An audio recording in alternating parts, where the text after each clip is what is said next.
नमस्कार बच्चों, आज हम कक्षा 7 का हिंदी विषय का पाठ 3 बहता पानी निर्मल पढ़ेंगे।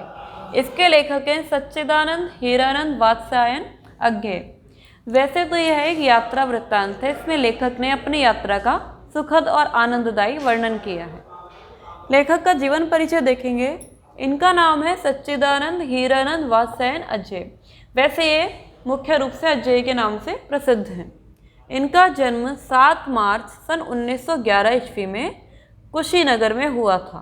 इनकी जो प्रमुख रचनाएं हैं वो है बाबरा, अहेरी, आंगन के पार द्वार, सागर मुद्रा, शेखर एक जीवनी, नदी के द्वीप, अरे यायावर रहेगा याद। और इनकी जो मृत्यु हो गई थी वो हो गई थी 4 अप्रैल सन 1987 ईस्वी में। अब हम देखेंगे कि लेखक ने क्या बताया। लेखक कह रहे हैं कि वैसे तो मुझे बचपन से ही नक्शे देखने का शौक है। अब नक्शे देखने का शौक तो है, इस बात को तो वो मान रहे हैं, लेकिन वो क्या कह रहे हैं, अब इसका मतलब ये नहीं है कि मुझे नक्शे देखने का शौक है तो मैं बहुत बड़ा भूगोल वेत्ता हूँ या मुझे बहुत विज्ञान का शौक है। वो उनका बस ये है कि नक्शे के ज़रिए मैं पूरी दुनिया का भ्रमण कर लेता हूँ। मतलब लेखक ने यहाँ पर जो हम मतलब पैदल यात्रा जो करते हैं, यानी स्थूल शरीर से जो हम यात्रा करते हैं, उसकी अपेक्षा उन्होंने मन के घोड़ों पर सवार होकर जो की गई यात्रा होती है उसको अत्यधिक सुखद माना है। तो लेखक कहते हैं कि ऐसे मैंने बहुत सारी यात्राएं करी हैं जो मैंने अपने मन के घोड़ों पर करी है। क्यों? क्योंकि वो कहते हैं कि जब हम मन से कोई यात्रा करते हैं, नक्शे को जब मैं देखता हूँ तो उसमें मुझे कोई रुकावट नहीं आती। जहाँ मन चाहे वहाँ चला जाता हूँ। कोई रोकने टोकने वाला नहीं, कोई पूछने वाला नहीं कहाँ जाना है कहाँ नहीं जाना है, कोई व्यवस्था नहीं करनी, कोई टिकट बुक नहीं कराना है, कुछ करना ही नहीं है। बस मन की आंखों से देखो और वहीं चला जाता हूँ जहाँ मन करता है।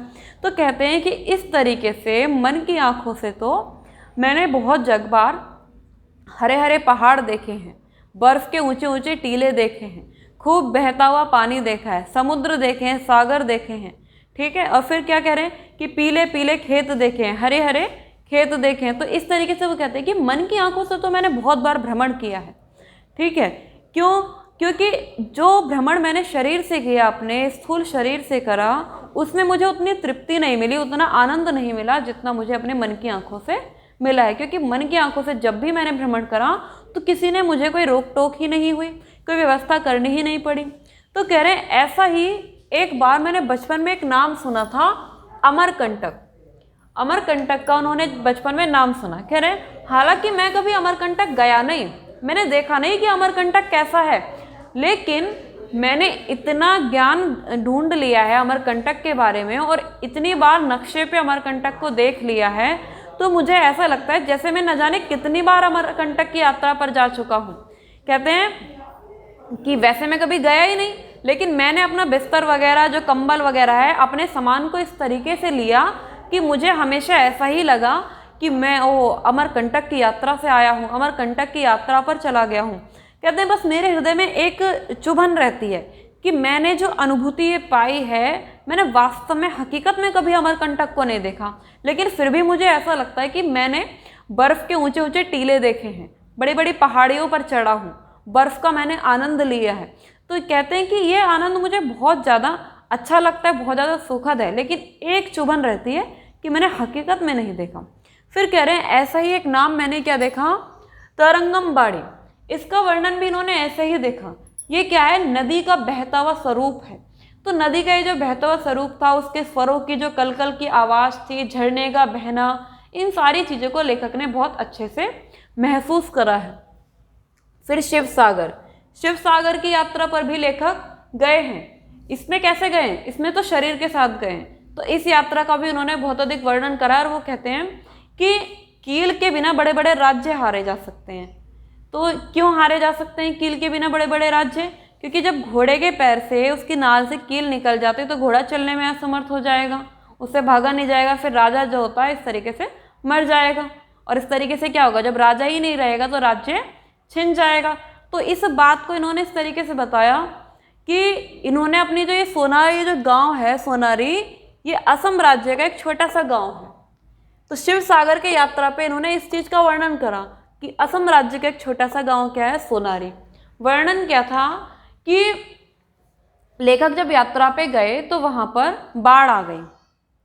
पहले तो भाई नॉर्मल पानी था नदी का, फिर धीरे धीरे जब बाढ़ आई तो बाढ़ के उफान में सब कुछ बहता चला गया, नदी का किनारा ही नहीं दिख रहा था। लेखक बता रहे हैं कि जब वो अपने कमरे से बाहर निकले तो उन्होंने देखा चारों तरफ पानी ही पानी है, गाड़ी भी वो मुश्किल से चला पा रहे थे। उनके सामने ही न जाने कितने ट्रक, कितनी गाड़ियां दलदल में धंसी जा चुकी थीं, और वो केवल एक अनुमान से कहते हैं कि मैंने लगभग 2.5 मील तक गाड़ी को चलाया होगा। फिर अब वो क्या करा उन्होंने कि वो इतना आगे क्यों गए बाढ़ में, कहने कि उस समय क्या था, मुझे दातून की ज़रूरत थी, ब्रश नहीं था मेरे पास, तो मैं अपना कीमती सामान लेने के लिए निकला था, लेकिन रास्ते में अचानक से क्या गई, बाढ़ आ गई। फिर उस बाढ़ के कारण सारे रास्ते बंद हो गए थे, सब कुछ बहुत अधिक वो परेशान हो गए थे।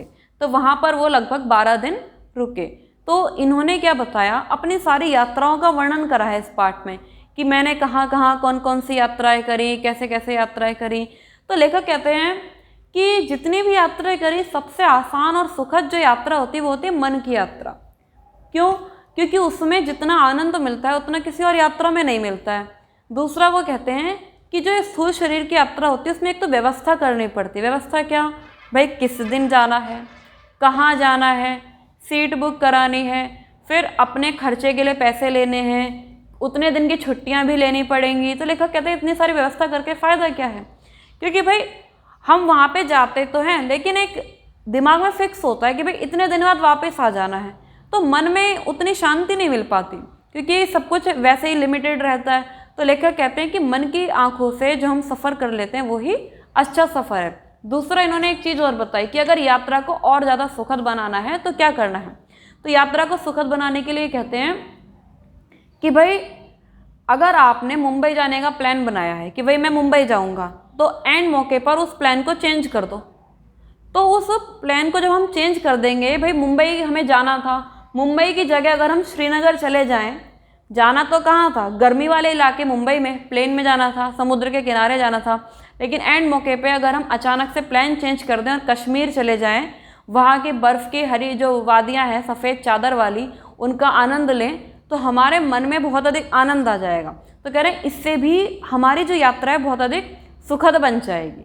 तो इस पाठ में हमने क्या देखा है, यात्रा वृत्तांत देखा है। हमने यहाँ पर लेखक ने जो भी यात्राएं करी है उनका वर्णन देखा है, और हमने यह जाना है कि ज़रूरी नहीं है कि सारी यात्राओं को पैसों से पूरा करा जाए और उनके लिए बहुत ज़्यादा व्यवस्था करी जाए, छुट्टियाँ निकाली जाएँ। कुछ यात्राएं मन की आंखों से भी हम कल्पना की शक्ति से कर सकते हैं। तो यहाँ पर इन्होंने कल्पना पर जोर दिया है कि ज़रूरी नहीं है कि हम जिद करें कि हमें विदेश में जाना है, इधर जाना है, उधर जाना है, तो मन की आंखों से भी बड़े बड़े देशों में घूम सकते हैं।